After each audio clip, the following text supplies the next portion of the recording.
Hello, beautiful. Welcome to Tits Up and Wings Out. Here is where I guide spiritual entrepreneurs to lead from the heart, stay centered in your divinity, and continue to use all the tools and techniques that you need to heal while you're here in this meat sack during your journey.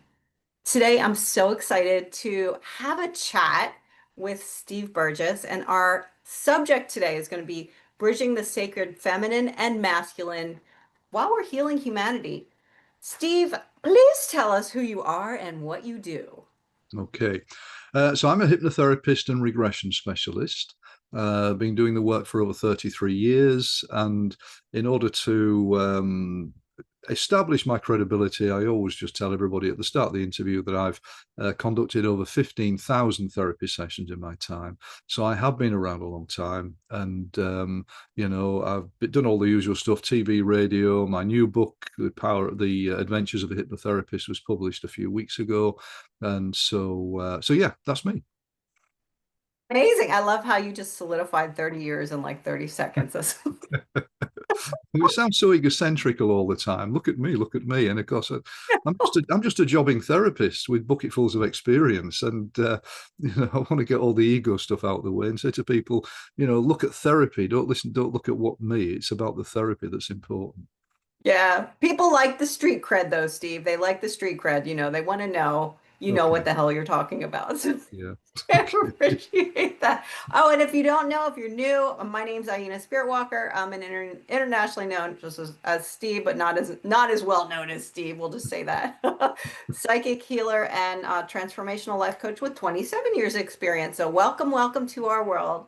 And we're going to have a chat about Steve and I were talking in a previous conversation about how working with men and women in different capacities is quite different, and why it's so important for us to sort of bring that to the light, and why the men and the women both need it on just different capacities. So I'm curious, Steve, what's your experience with that in reference to the men and the women, or masculine and feminine?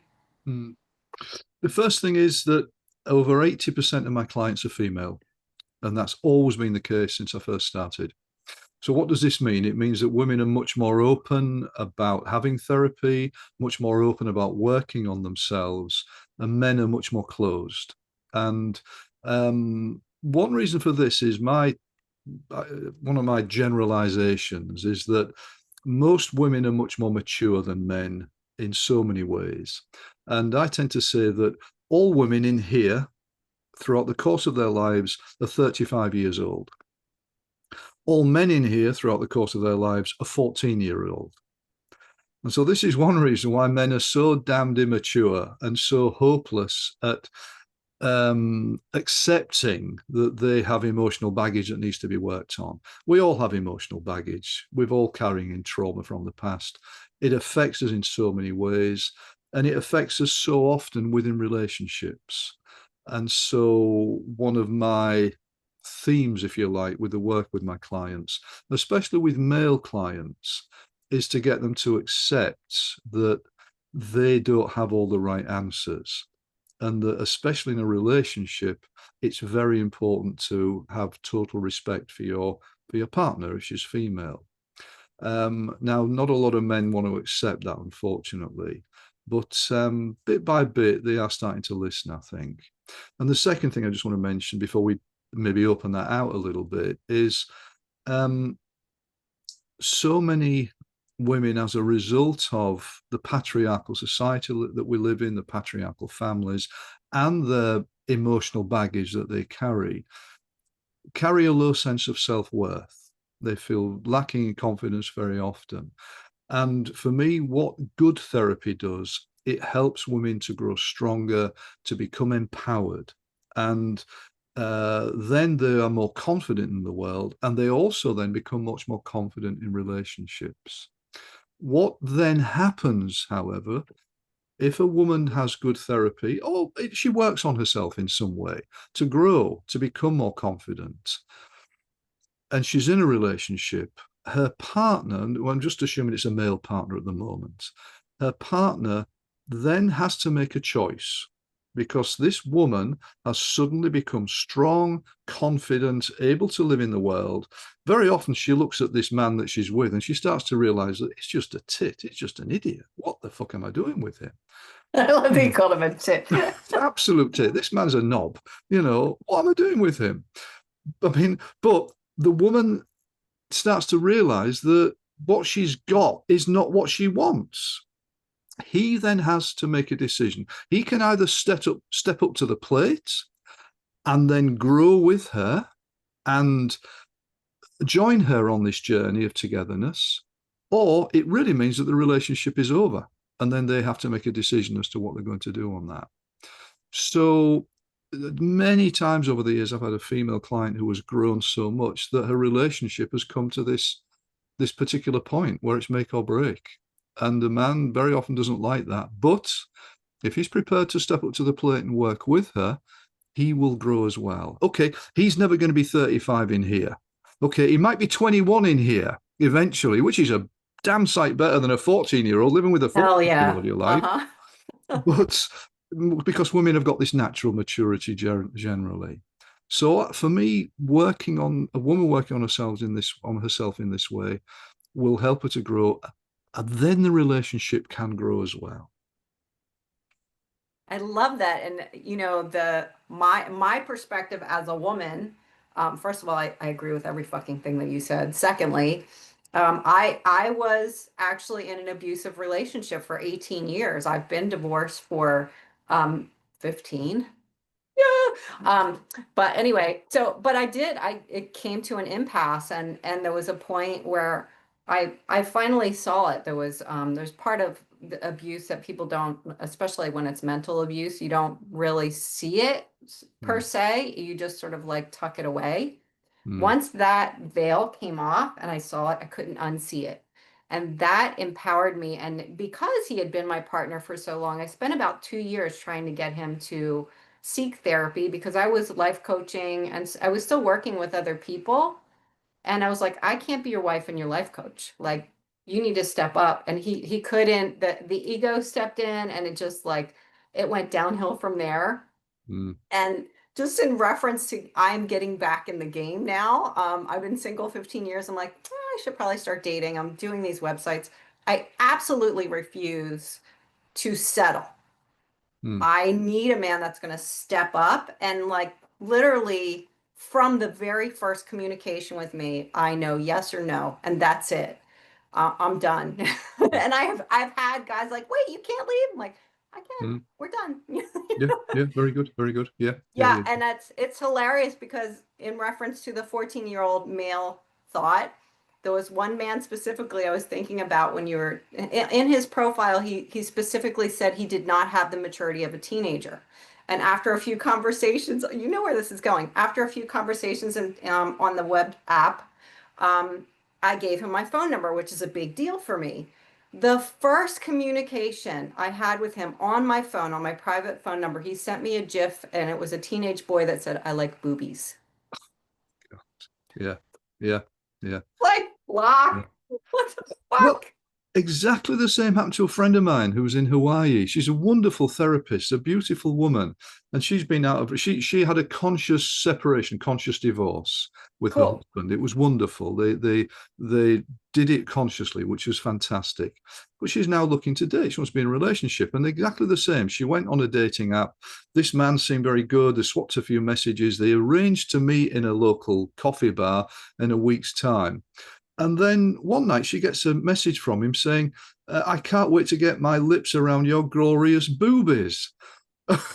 Where the fuck's that come from? I mean, how about that? You've not even met him yet. So how does he expect that to be appropriate?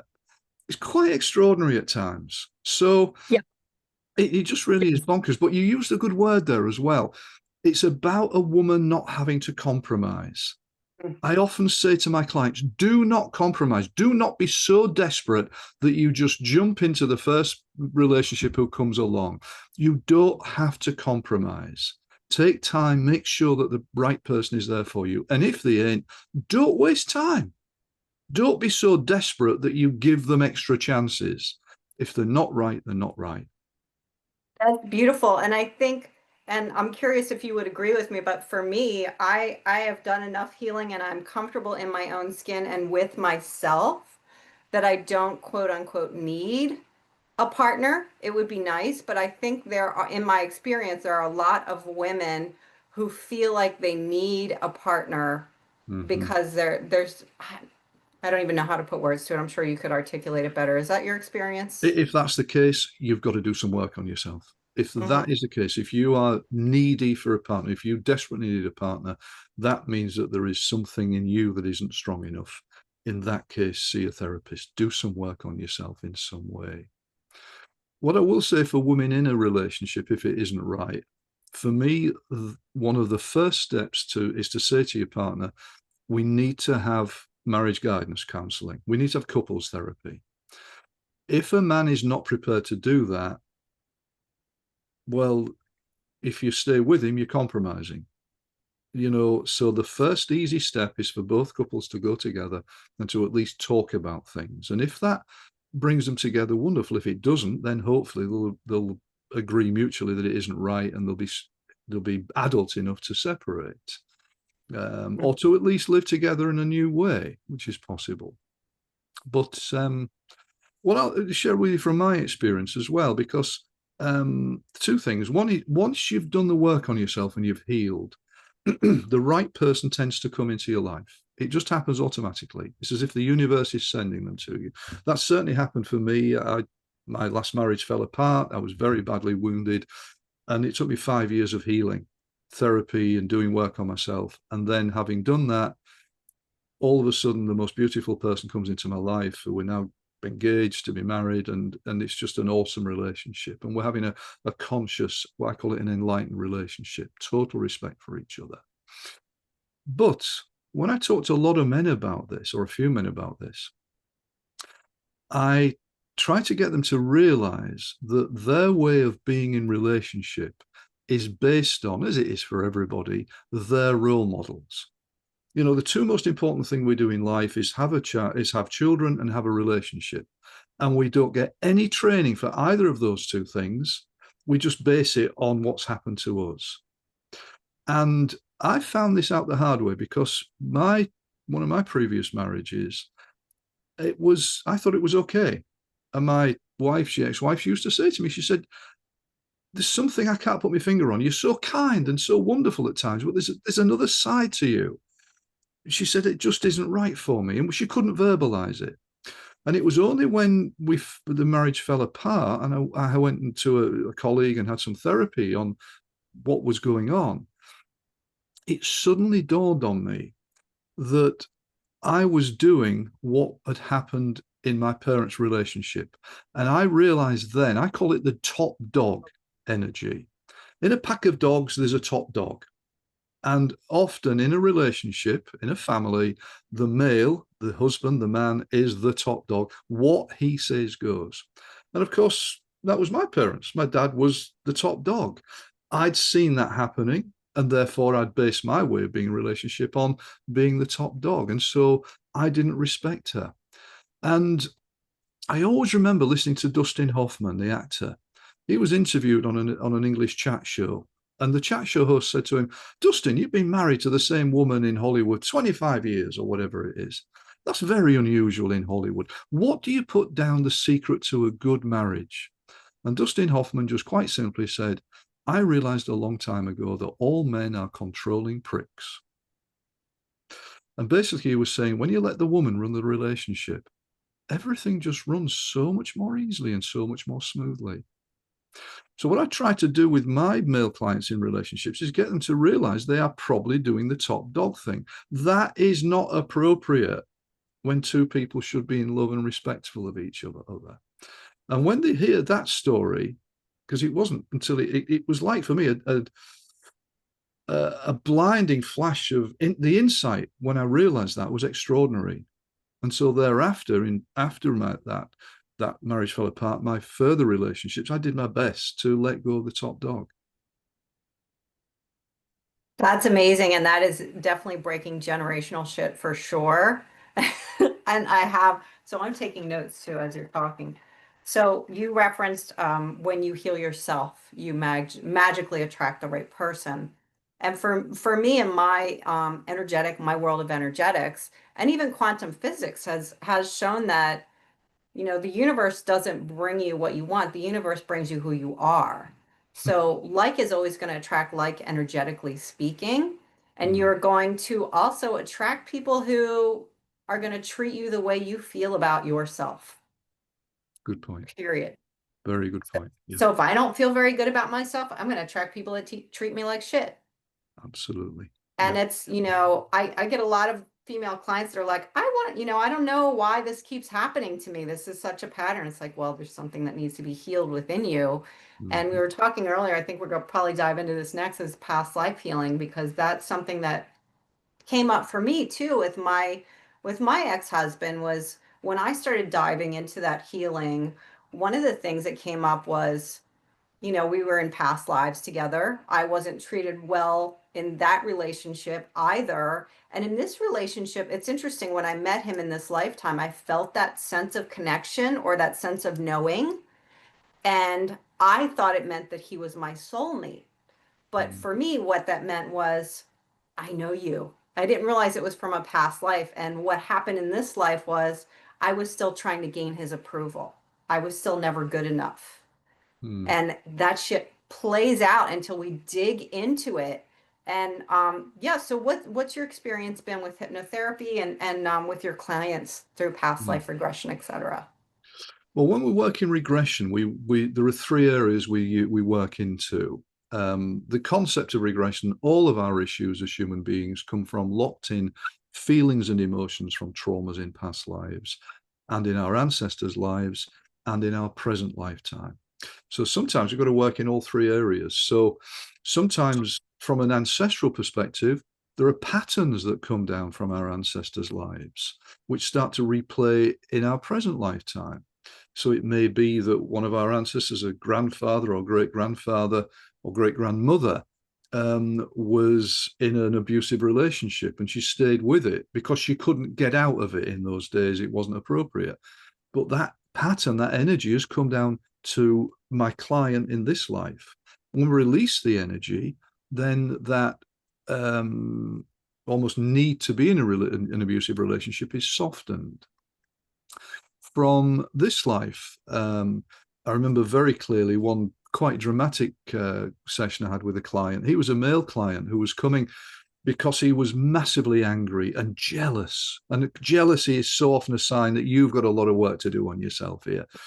And he was with a new partner. His previous relationship had fallen to pieces because of his anger and his moodiness and his jealousy.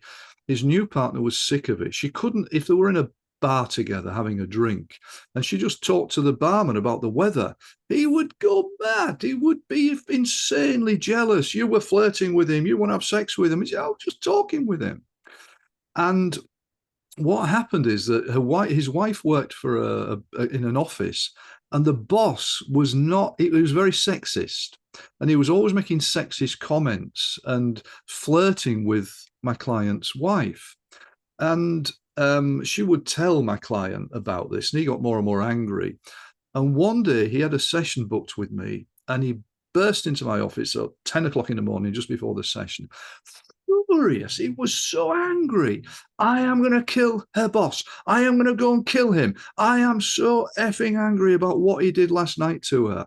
When we've done this, he said, I know we have this session booked, Burgess, so I have to honor the session with you. But when we finish, I'm going to go and kill him. I tell you, I don't care the consequences. It was livid. I said, what happened? It was the office Christmas party last night. The boss got drunk and he was flirting with my wife, and then he's hugging her and he's touching her and groping her. And at breakfast the next day, she told him, not a good idea. Well, that was it. I realized I had to work fast. Now, this is a man whose childhood was horrific. His father was a drunkard, used to beat his mother up regularly. His mother used to sleep around with all sorts of men. He came home one day as a child to find his mother in bed with another man. The mother left the husband, who was an abusive sailor, a drunkard. The stepfather was a bully. He used to make my client and his brother beat each other up regularly every weekend until blood was drawn. I mean, it was just horrific. When his mother was giving birth to his brother, his stepfather was having sex with another woman and at the same time, and horrible stuff. So much emotional pain. He was reacting to this emotional pain. So I guided him into trance, and we did some regression straight into a lot of this childhood horrible stuff, and also into healing his inner child. And he calmed right down. He let go of so much emotion. He was crying, he was sobbing. The cause of all of our issues, locked in emotions from the past. When we release the emotions, we heal. And at the end of the session, I brought him out of trance, and he was completely calm. So I said, "What are you going to do now?" He said, "Don't worry, Burgess. I'm not going to, I realize now I'm not going to go and hurt him. That was, that was just my anger talking." Because I would have been in a difficult position. Of course, I would have had to tell the police. Yeah. Was the case. Yeah. So Yeah. that's from this life. Now, past lifetimes. I mean, in my new book, I write quite a lot about relationship issues and give my clients past life experiences. But without going through to the, because I could be here for hours. I've just finished a session before we came online to record this with a client in the UK who's always had low self-esteem, low self-confidence, self-sabotage issues. Today we went back into two past lives which are causing these issues for her. In the first past life, she felt she was in New England in the 1700s, where she was being killed as a witch. She wasn't. She was a herbal healer. I've had hundreds of women, hundreds of people over the years who have died in past lives as a result of being persecuted by the Catholic Church and accused of being witches. I write I devote a full chapter in the new book about it. Hundreds of people. So we released that. She had her head dunked underwater, and then they chopped her head off. And then there was a second past life where she was in Edwardian England as a woman. Her husband was a drunkard, and he kept coming home late, drunk. He would beat her up, he would hit her, and all sorts of horrible stuff. And then one night he came home so drunk that he's beating her, so she got a vase and smashed him over the head. When he came round, he realized that she'd hit him, so he just got so angry he slits her throat and kills her. A lot of past life therapy is about releasing death trauma. So we've worked on two significant past lives there. She will be feeling, okay, initially she'll be feeling a little bit shocked, which often happens, as you know, when we do this work. But she will feel a lot stronger in the coming days. And she's not in a relationship now, but I know that the right person is going to come into her life at some stage because she's releasing the traumas which are holding her back. That's huge. I'm so glad that you're doing this work, Steve, because it's interesting. I do the same thing, but on an energetic level, and still ancestral healing, past lives, all those things. And just a footnote too, for anyone who's not familiar, cellular biology has actually proven that trauma stays in the cells for up to 4 generations. So that's it's 100 years or more, I believe. And it physically stays in the cell.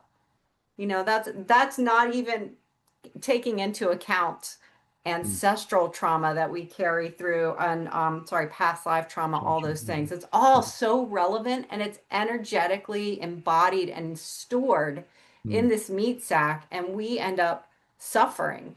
Yeah. And for me too, my experience has been um, the releases generally are very cathartic. Um, People get very emotional. And sometimes there's confusion too, because people, like if I'm going through ancestral stuff, people say, "Well, I don't know who that is, or what's her name," or not. And I gently remind them, it doesn't matter. It doesn't matter if you know who it is. It doesn't matter if that context is irrelevant. What's relevant is how it's stored in your energy field, and we're releasing it now. So you don't even need all the details. I mean, we'll give you the bullet points, but let's move forward because sometimes for me, some my clients want more details, and I find that when they leave the session, they go back and they start thinking about it again, and that can actually Yeah. reactivate some of that energy. So Yeah. I try to let's move on. Yeah. Well, I think if in the session it's fully released, and we can't always fully release it every time, it needs sometimes need 2 or 3 sessions. But once it's fully Hmm. released, often what happens afterwards, they'll get more information coming through, sometimes in dream state. But also if they start journaling, And if they start journaling for a while, often extra information will come through. Mhm. And of course, there is this concept shamanically that if we're doing work on ourselves and healing ancestral trauma, we are also healing that ancestor in some way. That Yes. isn't proven, but that's a concept that may be the case. And Hmm. I just what you're saying there. Some people will say, it's we know it's scientifically proven, but 20 years ago, I was invited to the Navajo Reservation in Arizona to give a talk about past life regression therapy to health workers in the reservation hospital, who were Wow. all Native Americans. And I talked about past lives, etc. But I always remember the energy in that area was so heavy because those poor Navajo people are still carrying the trauma of obviously the genocide that took place Hmm. 100 years earlier. And you could Hmm. almost feel it in the atmosphere. It was almost tangible, that heaviness, Yeah. that anger. And I mean, the alcohol rates amongst the Native Americans is so high. And one reason is because they're carrying that ancestral trauma. That's so true.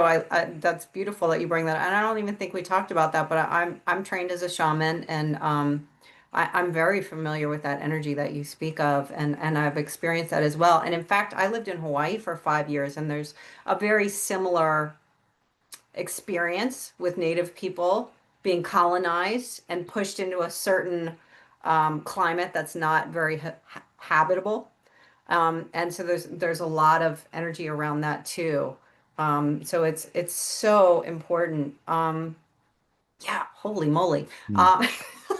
Um, so what do you feel like? What's the biggest takeaway that we need to know about the difference between what the healing that men need to do versus the healing that women need to do, and how does that sort of come together or coalesce? I think the first thing from a male perspective is they have to acknowledge that they have stuff, they have emotional baggage. They have to acknowledge that they are not in the right all the time. And just for me, just talking about the top dog syndrome, very often that insight goes into, as it did for me, and is, wow, of course, I've never thought of it in those terms. Then the man can start to change. So, from that perspective, the first thing is acknowledging that you've got this controlling way of being inside you because that's inbred inside you. That Hmm. is not appropriate in relationships. From a female Hmm. perspective, it's about not compromising. It's about acknowledging that if you have a lack of confidence, if you're feeling less self-worth, or if you're in a relationship which isn't right, that you can do something about it. And that, do some therapy work, do some self-therapy, whatever, do some growing to help yourself to grow stronger. Because often one of the nice things, I know I was little bit negative earlier, when a woman grows as a result of good therapy, often the man just naturally comes with her anyway, because the energies between them change. That can be wonderful. And he just, without realizing, subconsciously, he starts to change and to grow with her. Hmm. So that can be very special. But the thing that, for me, the bottom line is acknowledge that you've got emotional baggage and do some work on it. And whatever that work is, it might be reading self-help books, it might be learning to meditate, it might be listening to motivational speakers. For me, of course, it's about having therapy, have some coaching, whatever will work for you.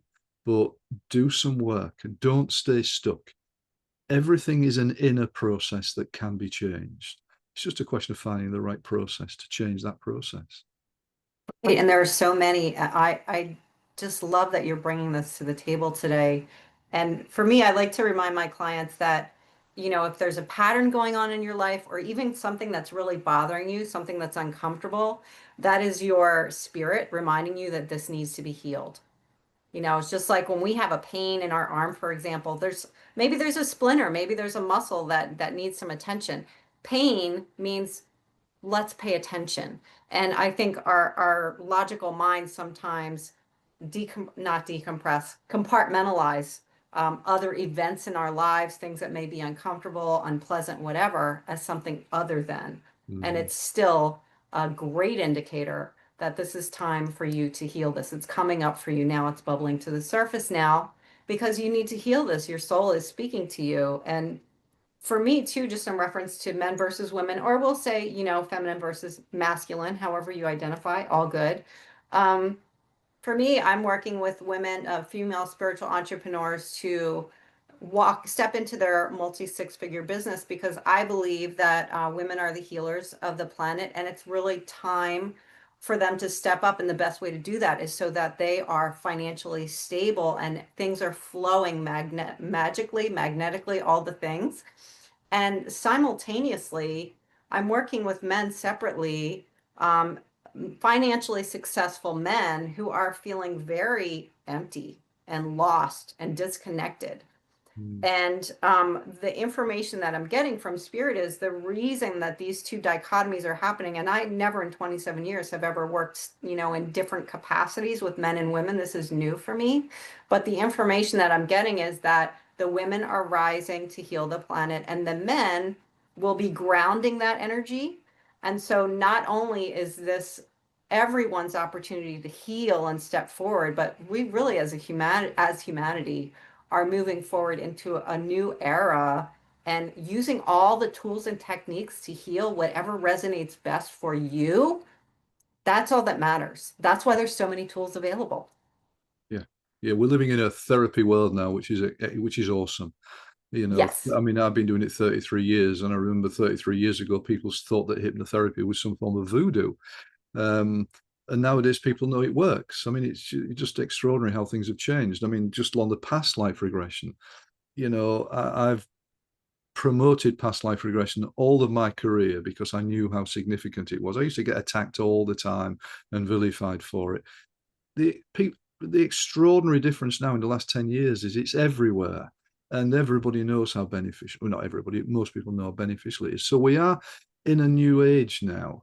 Yeah. And Mhm. for me, when somebody heals inside, Mm. then that energy goes out into the world, and that therefore helps. If a person becomes more balanced, the world becomes more balanced, and that's got to be a good thing. So we all have a responsibility not only to heal ourselves but to heal the collective as well, and we do that just Mhm. in a small way, just by becoming Mhm. more balanced.